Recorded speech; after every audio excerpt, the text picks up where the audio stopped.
Hey, what's up? This is Chosen, and a little bit of a unusual upload time for me right now, but because of this event going on and with it being a shorter time frame, I wanted to get this out as soon as possible. So uploading this in the afternoon, a double upload kind of day. Just a quick one to talk about the Epics only Ice Golem event going on. So I'll show you the team that I am using and kind of why I built it like that, and we'll also talk about some other options within the champion roster of Raid to take a look out for when you are putting together a team to get after the Ice Golem tournament where we can only use epic champions. So let's get into it.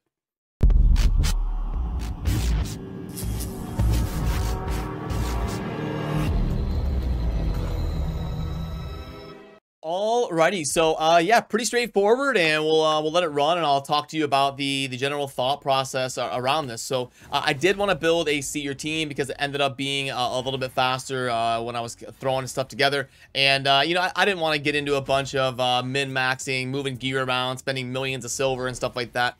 I'm just trying to put together a team that I can do stage 20. By the way, don't feel bad on bumping it down from 24 or 25 to stage 20. It's easier to clear, and you actually get more tournament points per energy spent when doing stage 20. I've done a dedicated video on that, breaking down the different point structures, but you do get more per energy because of the way that the energy versus the gear you're getting works out in the structure of tournament points. Don't feel bad about dropping it down a little bit to do a different level. But anyway, you know, unfortunately, our champions that reduce the cooldown of skills are going to be something like Kymar or Renegade, legendary or rare. You actually can't use rares in this event. That's a common misconception. It is epics only. It's not epics and under. Like, you can't use uncommons or anything. It has to be epic champions only. So I did set it up in a way where I can blast through and get to the boss in like 35-40 seconds, and then do it in a reasonable time, 100% win rate, and get it done at 2 minutes. I put in the Rector just in case things hit the fan, and also Rector is a Force Affinity champion, so hopefully soak up a little bit of the targeting because the enemies are going to be Spirit on level 20. And then you get the Seer for the damage dealing and the nuking of the waves, obviously. Uragrim for the speed aura and all the buffs that he places to pair with Seer, along with the healing he's going to provide for sustain. And then Claude is a very underrated epic for being my speed boost, as you see right there, getting the speed boost on all my different champions.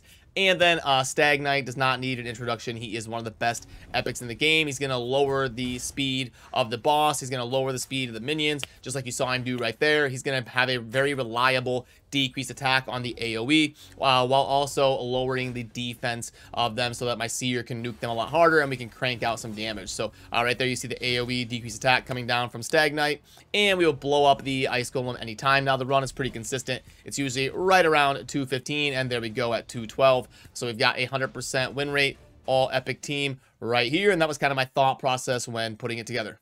And I'll go ahead and pull up the stats if you want to take a look at that, just to compare to things that you are putting together. By the way, I need to book my Rector. Rector is one of the best epics in the game, definitely worth booking up, so I'll have to pay attention to that with CVC launching tomorrow. But yeah, if you want to see the speeds and the different toughness stats that I've got going on here for my team, really the most important thing is you want that Seer to be below everyone else, just to make sure you're kind of cleaning up with your Seer after all the buffs and things have been placed. But now let's quickly go through the index, and maybe you don't have these exact champions. I can walk you through just a quick synopsis on the ones to watch out for an event like this when you're building your epics only Ice Golem team.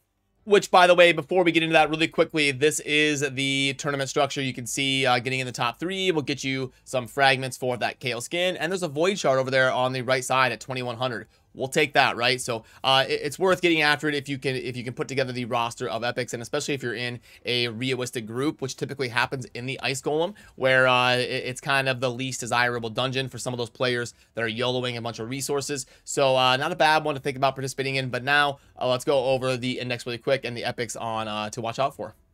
So for the Banner Lords, you know, you've got like Archmage, Helmet is all right. Stag Knight is absolute S tier. You want to use him in an event like this. And Ursula is honestly pretty solid as well. Getting the revive and the strengthen, really good versus the Golem. The Golem has a mechanic where he's going to ignore defense, so strengthen is an amazing buff right there.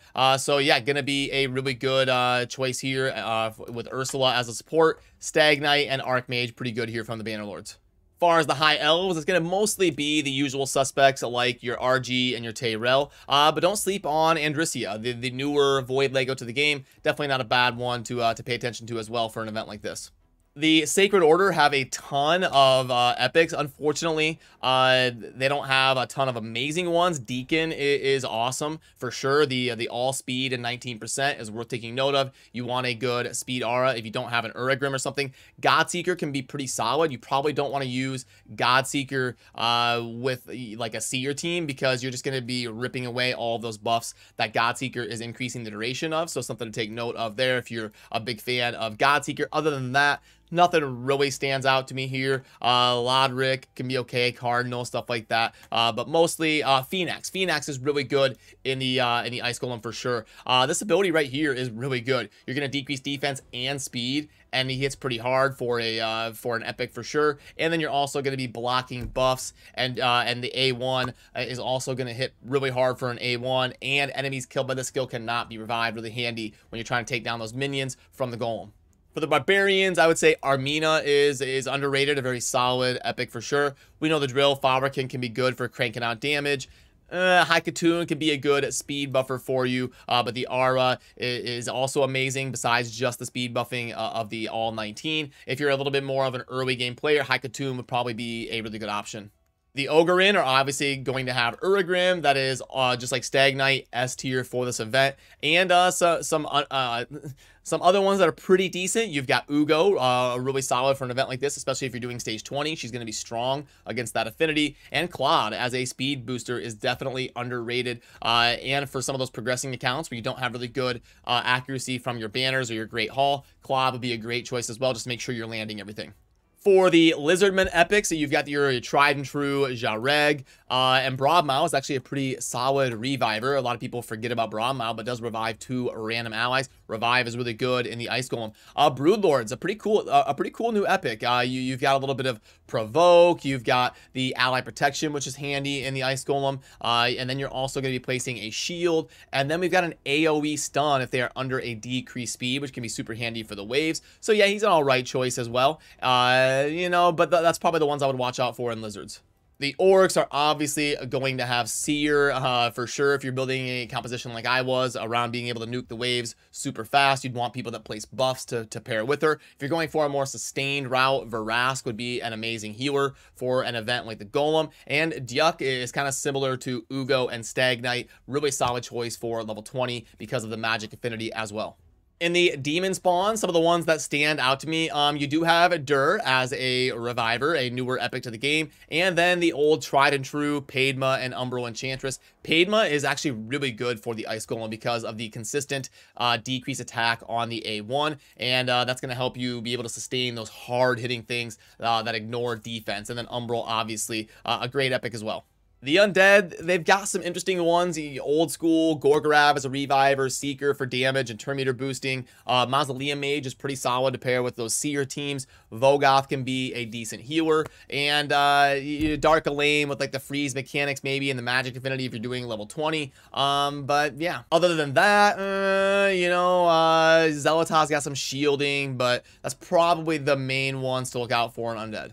The Dark Elves, if you're advanced enough to have a Rian, is a pretty solid choice. Ceres is kind of your general utility, but the attack and defense down is a 4-turn cooldown. But Ceres is pretty generally good. Sylar can do some cool things like turn meter suppression and decreased speed. Other than that, not a whole lot going on. But definitely worth noting that Kaden is going to be a semi-newer champion of the game, definitely not legacy, and will also have the mechanic of revive 2 random allies as well. The Night Revenant have a pretty decent squad of epics. Rector, one of the best epics in the game, and going to be a great reviver for the Ice Golem. Golden Reaper, definitely underrated with the 3-turn booked up increased speed and turn meter on that A3, kind of filling a similar role to Claude. Faceless can be your like solo damage dealer. Senesha for healing and maybe a little bit of sustain if you've got like a stun set. Doom Priest with the consistent heals and the cleansing, which is nice. Miscreated Monster for the shielding can be nice on surviving the Ice Golem as well. The Dwarf epics, you do have Melga as a reviver, again, just like Broadmao with the 2 random ally revive. Rear guard can be okay with some ally protection, decrease attack and stuff like that. The other ones are pretty niche for the dwarves. And lastly, with the Shadowkin, you know, they've got a lot of interesting epics that that kind of are a different design, which is interesting. But in terms of like a generally useful Ice Golem-ish epic, probably like Taraji is okay. The decreased attack on the A1 is really good. And then we've got some Provoke for the waves and stuff is kind of the one that stands out to me. And there's some that would be decent. I think right here is a Reviver, a new Reviver to the game. Yeah, Revive an ally here in Kinigashi. So those are probably the ones to watch out for there. So already, hopefully that was a nice little refresher course on some of the epics to watch out for if you are putting together a squad for tonight and tomorrow on getting after this Ice Golem tournament. And definitely let me know down below if I forgot any that that should have been mentioned. I really enjoy your input as well in the comment section, and that will do it for me on this one. As always, remember to subscribe on your way out. Lots more Raid Shadow Legends content coming your way every day, and have a good one. I will see you soon. Peace.